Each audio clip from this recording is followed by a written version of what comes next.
Kejadian ini bagaimanapun juga secara teknis adalah tanggung jawab saya sebagai dirjen pengampu dalam proses transformasi pemerintahan secara teknis. Jadi saya mengambil tanggung jawab ini secara moral dan saya menyatakan harusnya selesai di saya karena ini adalah masalah yang harusnya saya tangani dengan baik.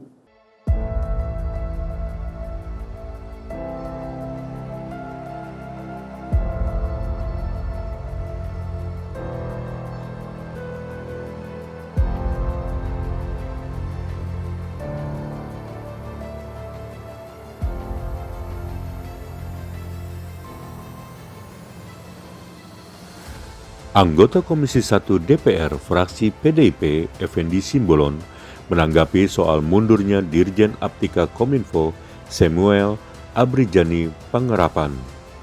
Effendi menyebut seharusnya Menkominfo Budi Ari bersedia mengundurkan diri dan bukan Samuel. Hal ini diungkapkan Effendi di Komplek Parlemen Senayan, Kamis 4 Juli 2024. Bang, ini dirjennya baru saja mundur, ada tanggapan mungkin dari Komisi 1 PDIP?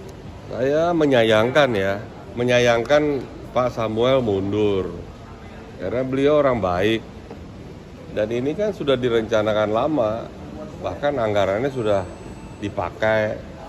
Jadi evaluasinya harusnya ke pemegang pertanggungjawabannya, si PA-nya, ya harus menterinya yang mundur. Kalau nggak mundur ya dipecat. Ya, jadi Presiden Jokowi juga harus memberi juga kepastian. Ya. Kalau nanti semua orang class action, semua masyarakat melakukan class action ke Mahkamah Konstitusi, Mahkamah Agung, kan repot itu. Karena hak dia yang kemudian tidak bisa dijaga oleh negara, oleh pemerintah. Jadi pertanggungjawabannya memang setara harus dengan pengguna anggaran, yaitu menteri. Ya, bahwa dirjen-dirjen yang ingin memulai dengan Satria saya kira boleh-boleh saja, tapi Satria dong menteri. Ya, dengan ini saya ambil tanggung jawab, saya menyatakan mundur demi perbaikan ke depan dan demi menjaga harkat Pak Presiden Joko Widodo. Begitu dong. Bang, berarti ini kurang tepat ya kalau Pak Samuel yang merasa lebih bertanggung jawab ketimbang menterinya atas kasus pertama? Iya, nggak bisa karena ini kan kesalahannya kan fatal sekali. Fatal, ini kan ada sesuatu yang harus diaudit, harus dilakukan audit forensik ya. Karena ini serius sekali.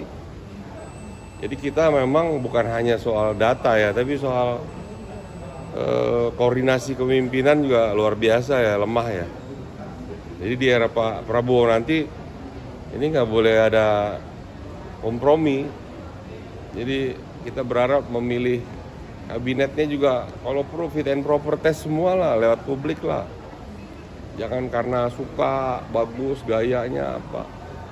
Ini separuh dari menteri Pak Jokowi kan parah semua. Ya. Berarti catatan untuk pemerintahan ke depan untuk Menteri Kominfo kalau bisa itu dipegang sama profesional ya, bukan karena giveaway. Ya, kita harus fit and proper kan, paling tidak kan dia mengetahui tupoksinya secara baik, ya tidak kemudian ya gaya relawan begitu ya. Ini kan lucu kayak kabinet tapi kayak warung semua. Ya sayang aja ya Senayannya juga lemah. Ya kalau kalau saya memimpin Komisi 1 saya berhentiin dulu itu.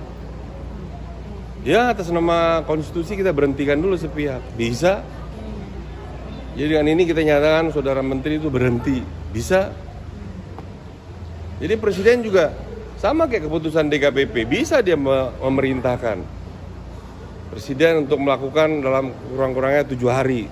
Hebat DKPP, nggak ada ruang bandingnya, ada kepastian.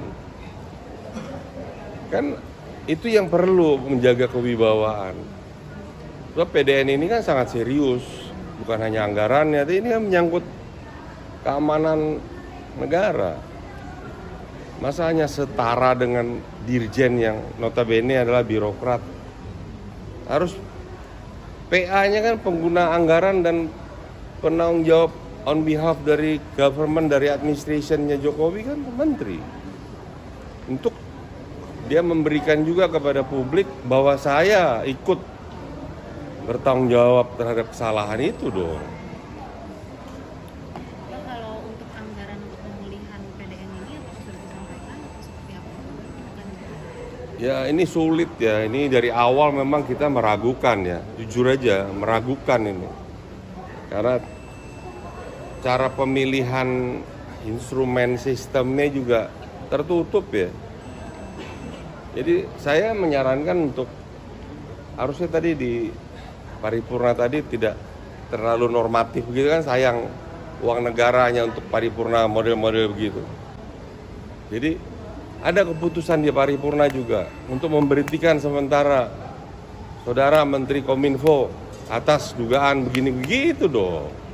Baru parlemen itu punya juga domain dia punya juga power dia untuk memaksa administration atau government untuk tidak sewenang-wenang. Ini bukan presidensial kabinet itu tidak diartikan sepenuhnya heavy-nya di presiden. Ini kan hampir nggak ada. Teman-teman DPR kayak pegawai negeri semua, kayak outsourcing aja semua. Jadi, harus ada, udah jelas ada kesalahan fatal, ya. Dan ini bukan tidak mungkin ada sabotase. Pasti sabotase. Karena kan information is power kan. Begitu kita dapat informasi, apalagi itu menyangkut seluruh kelembagaan negara. Hukumannya subversi itu. Konsekuensinya mundur dulu atau diberhentikan. Presiden menyampaikan saya akan berhentikan. Baru deterensinya tinggi itu kepada siapapun yang menanggung-jawabi peran di sektor-sektor tertentu. Kalau enggak, ini saya berharap di kabinet Pak Prabowo juga jangan memilih karena like and dislike lah. Dan kalau perlu model kayak Malaysia, 3 minggu tidak perform, take down, pecat. Nggak ada disiram reshuffle langsung, tak. Jadi orang juga ada rasa takutnya. Ini kan main-main semua nih. Orang salah, oh nggak apa-apa, nanti diperbaiki. Gimana sih, sayang Samuel orang baik gitu. Bukan baik orangnya saja, tapi kerjanya juga bagus. Ya sayang, saya kira Budi Ari harus menunjukkanlah satrianya. Saya bertanggung jawab demi juga menjaga nama baik Pak Jokowi di akhir injury time-nya ya. Ada legacy yang melekat di publik gitu. Apalagi di bidang dia itu kan masalah penyiaran, masalah undang-undang ITE yang nggak tuntas, masalah segala frekuensi, masalah judi online. Masa pengenangan judi online kita